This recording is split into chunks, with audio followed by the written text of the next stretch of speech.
بسم اللہ الرحمن الرحیم۔ السلام علیکم ورحمۃ اللہ وبرکاتہ۔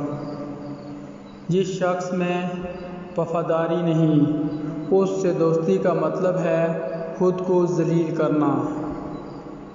جو شخص تمہارا غصہ برداشت کر لے اور ثابت قدم رہے تو وہ تمہارا سچا دوست ہے۔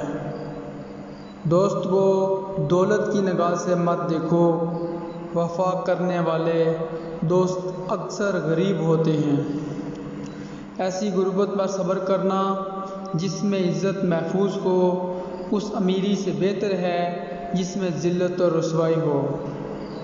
گناہ پر ندامت گناہ کو مٹا دیتی ہے اور نیکی پر غرور نیکی کو تباہ کر دیتا ہے۔